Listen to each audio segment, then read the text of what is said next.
The Ramones toured extensively over the years. What is your best or funniest on-the-road memory? We did 2,250 shows. I think I did 1,700 of them, or close to that, Amazing. in a course of 15 years that I was with the group. The funniest moment?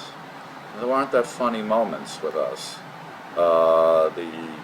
We had experiences where we were very happy to play in front of 200,000 people at the US Festival in 1982, and of course playing in all the countries around the world, going to Tokyo, going to Mexico, going to South America, playing in all the states, United States, well, except a few here and there, not all of the 51 states, but we just, we were just very happy to see how the fans were liking us, and then it grew and grew and grew.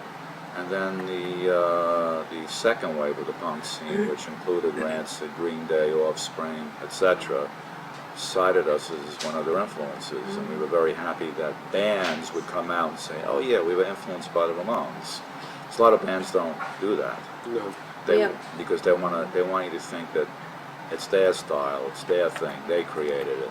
But they were really nice about that, giving us kudos.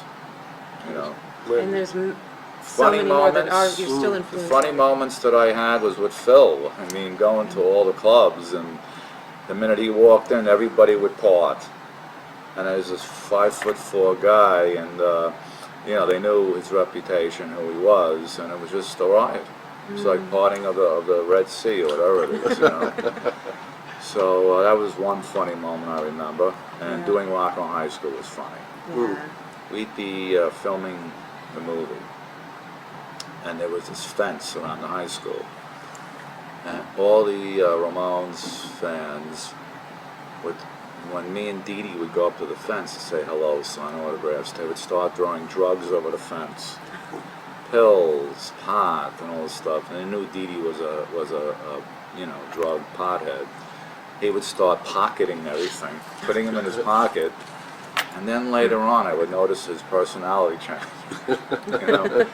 And he had to go to the hospital, I think, twice during the shooting of Rockland High School.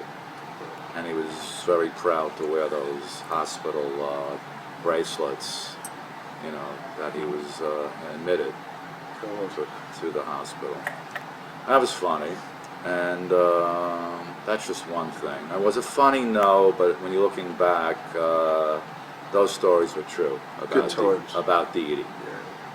Me about the drinking was true too. I'm not going to deny it. I'm not going to sit here and go I was an angel. I had my periodic drinking problem. I didn't drink every day, but when I did, I enjoyed it and liked it. But I ended up in jail a few times. I got into a lot of fights. But 22 years old. 23 years old. I was 4 years younger than them.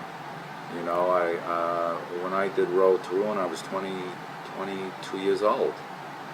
And the first song I recorded with the band was I Want to Be Sedated. So there you go. You know what I mean? So my drink of choice was 151 rum Bacardi, Burgundy, and champagne.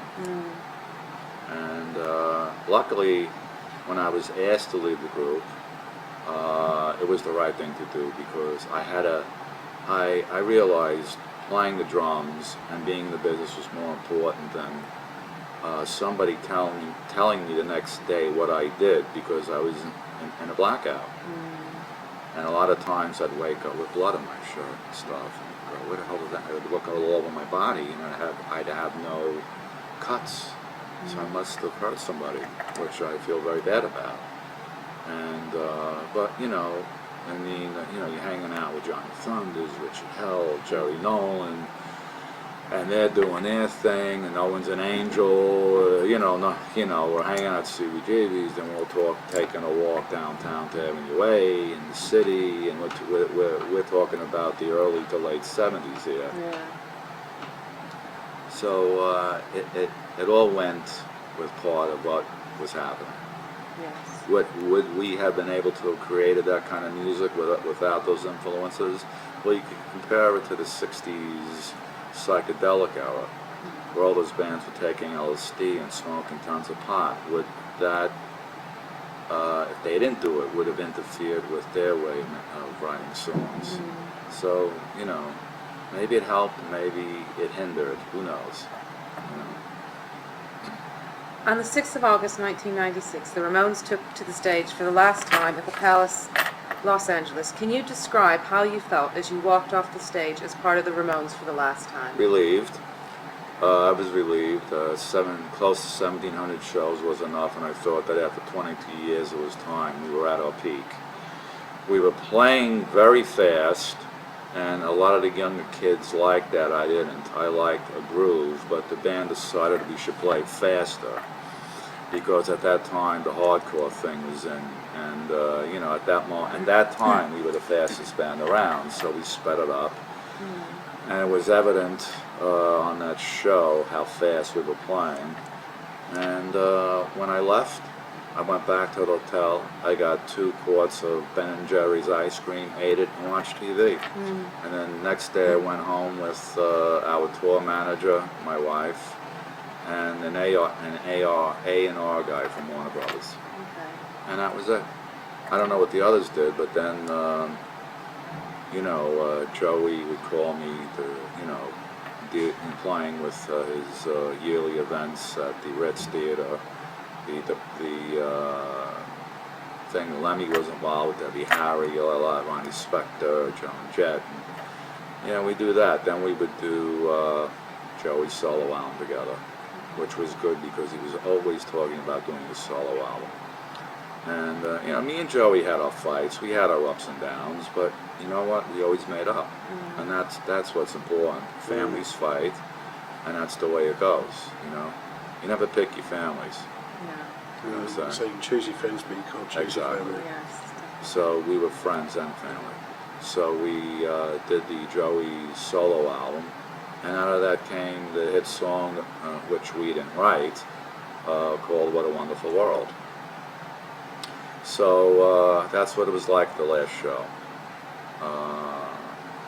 And Dee Dee lived in LA already, and I visited him a lot in LA when he was living there, and we decided to put together a band just to have fun, playing Ramones songs called The Remains, with me and Dee Dee and his wife Barbara Zampini from South America. And that's what we would do, just play for fun. We didn't give a shit about the money. We had money already. Just wanted to play and enjoy ourselves because we were the best friends of the group. And we lived the punk style. We lived the punk reality. You know, Joey and Johnny didn't. You know, me and Dee Dee, when it came down to it, were the parties of the group. You know, so I mean, it's in the books. It's in all those Ramones books. With the induction to the Rock and Roll Hall of Fame, the actual induction didn't take place at the museum. Have you been to the museum to see the exhibit? Oh yeah, I've been to the museum 3 times. In fact, I did the Tony Bourdain show, No Reservations. He's a famous chef and author there. And I love the place because it's an educational institution. I've been there a few times. I'm from Just Cleveland. from Cleveland. That's right. Yes. You see how it all started. You see everyone's outfits, their instruments, the recording equipment, and how it developed. And we were inducted the first punk band, and we were amongst our peers. The Kinks, the Who, the Beatles, the Stones, Jimi Hendrix, the Yardbirds, the stuff that we liked when we were kids growing up. You know? Well-deserved place you have there, I have to say. And we were very happy because we were representing our genre of music. So, and then of course the Clash came later, and the Pistols and all that stuff, and Blondie, Talking Heads. I think Talking Heads got inducted the same year we did. So we were very grateful. Yes. Well deserved. Thank you, thank you. Yes, we've been there a few times. Yeah, I If like it. anybody's near Cleveland, they really need to check it out. Oh yeah. It is just the I just history in there is hope amazing. that it remains there for another 20, 30 years, you know. Hope so too. Your current project is Marky Ramone's Blitzkrieg. Can you tell us more about this? 32 Ramone songs I do to keep the legacy alive. I have Michael Graves, frontman, lead singer, writer, who left the band 10 years ago called the Misfits.